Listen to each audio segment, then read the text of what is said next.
আসসালামু আলাইকুম গাইস, কেমন আছেন সবাই? আশা করি সকলে খুবই ভালো আছেন। তো নিয়ে চলে আসলাম রিশপা গল্প সিজন 2 পার্ট 1। তো আর কথা না বাড়িয়ে চলুন গল্পে যাওয়া যাক।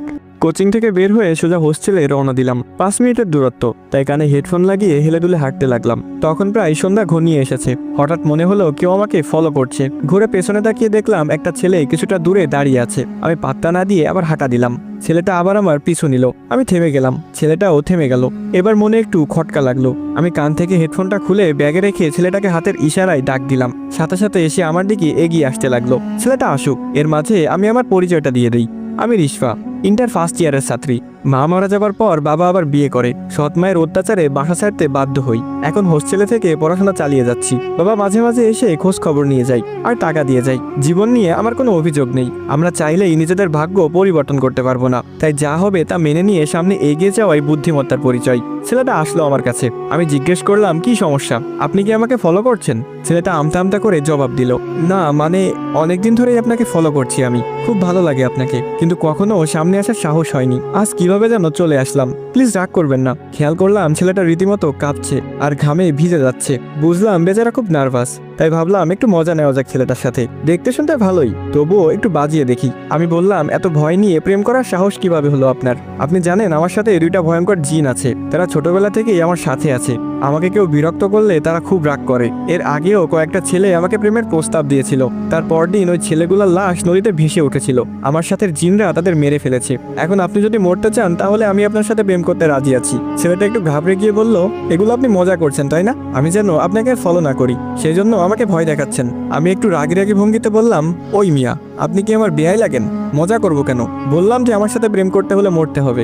এই মুহূর্তে আমি দেখতে পাচ্ছি জিন 2জন আপনার পেছনে ঘোরাঘুরি করছে। আমি ইশারা দেওয়ার সাথে সাথে আপনার ঘাড় মটকে ফেলবে। ইশারা দিব নাকি বলেন? দিলাম কিন্তু। ছেলেটা কোনো মতে স্যান্ডেল নিয়ে উদুম দৌড়। আফা মাফ করে দেন বলে পিছনে ফিরে তাকানোর সময় নেই। আমি হাসতে হাসতে গড়াগড়ি খাওয়ার অবস্থা। হঠাৎ একটা ঠান্ডা বাতাস এসে আমার পুরো শরীরটা শীতল করে দিল।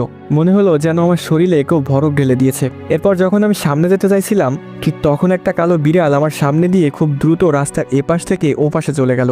আমি একটু ভয় পেলাম। বিড়ালটা রাস্তার পাশে একটা ঝোপের ভিতর গিয়ে কেমন এক অদ্ভুত আওয়াজে ডাকতে লাগলো। মনে হচ্ছে যেন কোনো ছোট বাচ্চা কান্না করছে।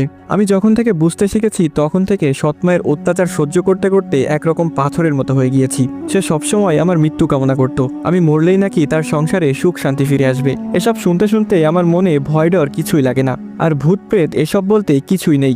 এগুলো শুধুই মানুষের মনে কল্পনা করা একটা জগৎ। বাস্তবে এই জগতের কোনো অস্তিত্ব নেই। তারপর হোস্টেলে ফিরে আসলাম। আমরা এক রুমে 4 জন থাকি। বাকি 3 জন আমার সিনিয়র, তাই তাদের সাথে তেমন মিশি না। আমার মতো আমি থাকি। আর একাকিত্ব আমার খুব পছন্দ। একাকিত্ব যে আপন করে নিতে পেরেছে তার চেয়ে বড় সুখী মানুষ এই পৃথিবীতে আর কেউ নেই। রাতে খাওয়া দাওয়া করে বই নিয়ে বসলাম, কিন্তু আজকে যেন ঘুম আমার উপর ক্রাশ খেয়েছে। বসে থাকতে পারছি না। কখন যে বইয়ের উপর মাথা রেখে ঘুমিয়ে গিয়েছি বলতে পারবো না। আমি একটা ফাঁকা মাঠে দাঁড়িয়ে আছি। দূর দূরান্ত পর্যন্ত একটা গাছপালাও নেই। আমি ক্লান্ত চোখে চারপাশে তাকাচ্ছি। হঠাৎ আমার চোখ গেল আমার পেছন দিকে। সাদা পোশাক পরা 2 জন লোক একটা মেয়েকে কবরের মতো একটা গর্তে নামাচ্ছে। মেয়েটা চিৎকার করে আমাকে বলছে, রিশপা আমাকে সাহায্য করো, ওরা আমাকে মেরে ফেলছে, আমাকে বাঁচাও। একটা বিকট শব্দে আমার ঘুম ভেঙে গেল। তার মানে এটা স্বপ্ন ছিল।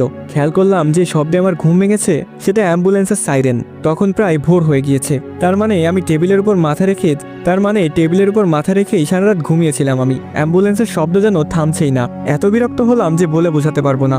শব্দটা আমাদের বিল্ডিং এর নিচ থেকে আসছে। আশ্চর্য ব্যাপার হলো আমার রুমের আপুরা দিব্যি নাক ডেকে ঘুমাচ্ছে। আমি তাদেরকে ক্রুক্ষেপ না করে ভাবতে লাগলাম, এত সকালে অ্যাম্বুলেন্স কেন বিল্ডিং এ? কেউ মরলো নাকি? বিরক্ত নিয়ে ব্যালকনিতে যাওয়ার জন্য হাঁটা দিলাম। দেখি সকাল সকাল অ্যাম্বুলেন্স কেন আসলো। ব্যালকনিতে গিয়ে দেখলাম একটা অ্যাম্বুলেন্স দাঁড়িয়ে আছে নিচে, কিন্তু সেখানে কোনো মানুষজন নেই। অ্যাম্বুলেন্সের সাইরেন এখনো বেজে চলেছে। কিছুক্ষণ পর অ্যাম্বুলেন্স থেকে 2 জন সাদা পোশাক পরা মানুষ নামলো। আরে এমন 2 জন লোককে কোথায় যেন দেখেছি মনে হচ্ছে। একটু মাথা কাটাতেই মনে পড়লো কিছুক্ষণ আগে এমন 2 জন লোককে স্বপ্নে দেখেই তো ঘুম ভাঙলো আমার। এখানে আসলে কি হচ্ছে? আমি এক নজরে তাকিয়ে আছি সেদিকে। তারা 2 জন গিয়ে গাড়ির পেছনের পার্টটা খুলে খুব যত্ন করে একটা লাশ নামালো, সাদা চাদর দিয়ে ঢাকা। আমি এখনো বুঝতে পারছি না আসলে লাশটা কার। সেখানে অন্য কোনো মানুষও ছিল না। তারা লাশটা নামিয়ে 2 জন লাশের পাশে দাঁড়ালো, মানে একজন পায়ের কাছে আর একজন মাথার কাছে। হঠাৎ একটা দমকা হাওয়া এসে লাশের মুখের উপর থেকে চাদরটা সরে গেল। আমি চোখ বড় বড় করে তাকিয়ে আছি। এটা আমি কি দেখছি? আমার কলিজা শুকিয়ে গেল। এই লাশটা আর কারো না, বরং আমার লাশ। এটা কি করে সম্ভব? আমি তো এখানে দাঁড়িয়ে আছি, তাহলে আমার মতো দেখতে ওই লাশটা কার? আমি এখান থেকে দৌড়ে রুমে যাব সেই শক্তিটাও আমার নেই। হঠাৎ খেয়াল করলাম লাশটা ধীরে ধীরে উঠে বসলো এবং আমার দিকে তাকালো। কি ভয়ঙ্কর চাহনি তার চোখে কোনো মনি ছিল না। সাদা ধবধবে চোখে আমার দিকে তাকিয়ে ভয়ঙ্কর একটা হাসি দিল। আসসালামু আলাইকুম ভালোবাসার মানুষেরা, কেমন আছেন সবাই? আশা করি সকলে খুবই ভালো আছেন। তো এখানে শেষ হয়ে যায় রিশপা গল্প পার্ট 1। যারা পার্ট 2 দেখতে চাও তারা আমার ইউটিউবে গিয়ে দেখে আসতে পারো। সেখানে পার্ট 1 এবং পার্ট 2 একসাথে আপলোড করা হয়েছে। আমার ইউটিউব চ্যানেলের লিংক আমার টিকটক আইডির বায়োতে দেওয়া আছে।